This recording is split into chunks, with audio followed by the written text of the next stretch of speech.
Welcome back to another episode of 123 Go with Jay and the Go Rolling With Me series. Little AMSR for those of you who are unable to get out on the open road and take in the sights and sounds and get that throttle therapy on the Can-Am Riker. So in this video, as per usual, your boy's out in the middle of nowhere, checking out these back roads, exploring all the different nooks and crannies of the county that I live in.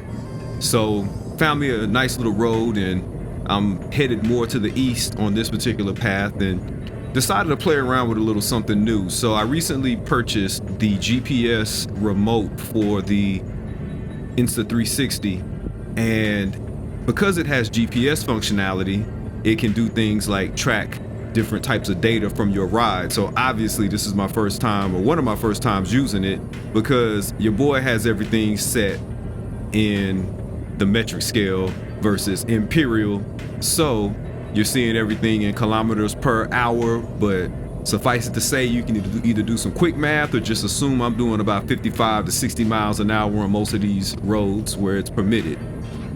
But it's kind of cool because it does show a little bit extra information, like it shows the incline, the elevation. I'm at 194 meters above sea level, whatever that means. Also, it kind of tracks the route that you're on. It doesn't necessarily give you like a full map, I guess, unless you do a loop. If you do a loop, it probably does collect that information and you can probably see it in the heads-up display.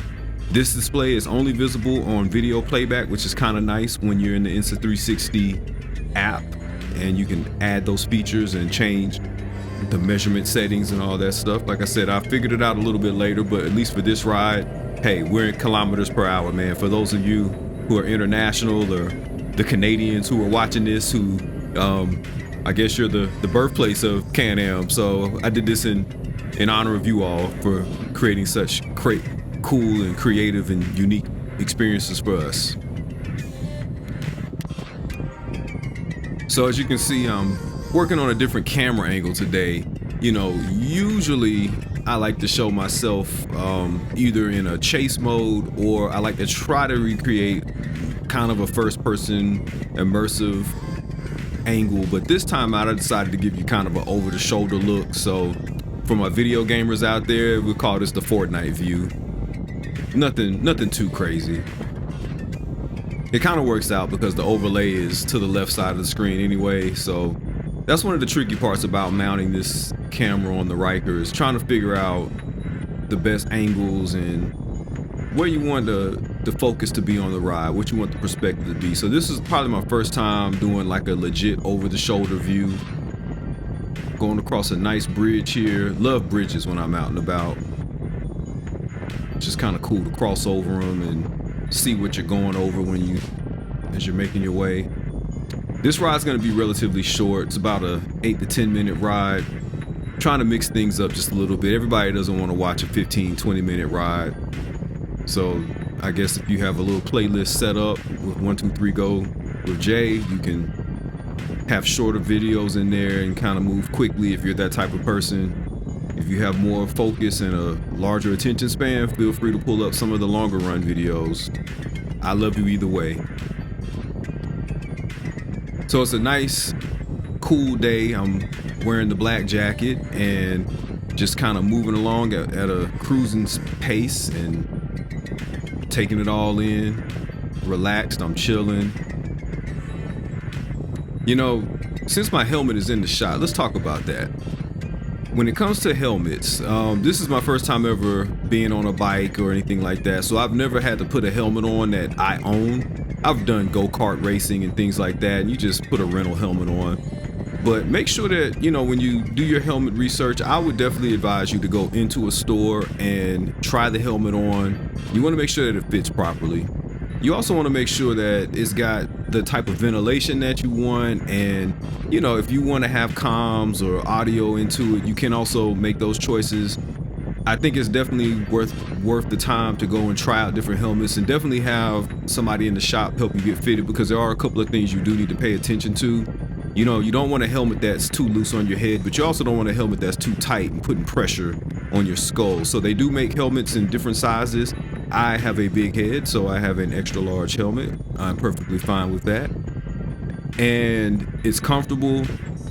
It actually did not include a comm system. I decided that I would put my own comms in, so that way if the comms start working, I can take the comms out easily and just replace it with another system. When you start getting some of the built-in comms, you know, there's some things that are unique to the way it's designed or the way it's connected to the helmet, and the only way that you're gonna fix something is to probably replace the helmet, or if maybe it has a warranty or something like that. But I don't have time for all that, so I ended up just buying a helmet. Not gonna say it's cheap. I did want one that had an internal sun visor, so mine actually does have a flip down sun visor on the inside, and I can remove the outer visor if I want to replace it with another one, which is kind of convenient. Haven't done that yet, but I haven't taken any damage to it or anything like that made me want to do it, like rock chips or whatever. As far as the comms I put in, I actually just went on Amazon and just found something relatively cheap. I think I may have paid about $30 for the comms I have. And because my significant other, she also has her license to ride the Riker and she's on the policy. Maybe one day we'll get her one, but she has her own helmet and she has comms in that too. So when we double up sometimes and, you know, we ride two up, maybe go out to lunch or something like that, we'll be able to communicate with each other and talk, and you can also play music if you want to. We don't use it that often, but it's kind of convenient. We normally don't take any long rides together. What I find is that it's not comfortable for her to ride on the back for too long, even though I have the high backrest and the comfort passenger seat. It's just the seat height, and you really can't free your hands up. You got to keep, you know, your hands on the hand grips, and it's not something that you want to have a passenger doing for an hour or two. For a 20-minute ride on a lunch date or something like that is perfectly fine. So definitely take time to look into your helmet game. And just a word of advice, if you drop it, go ahead and buy a new one. You compromise the integrity of that helmet, I would not put that helmet on after it's been dropped on the floor or hard surface. Take care of your helmet, it'll take care of you. That's about it for this video. Like I said, it's gonna be a quick one. Hope you all enjoyed the different perspective. If you weren't able to get out and ride today, hopefully you're able to enjoy the ride with me. Be sure to comment, like, subscribe. Give me some support, show me some love. Definitely looking forward to communicating with everybody in the comments and learning about your experiences with your Riker or your Can-Am trike, whatever you're riding. It can be a traditional trike. Holler at your boy. All right, this is Jay, man. I'm out.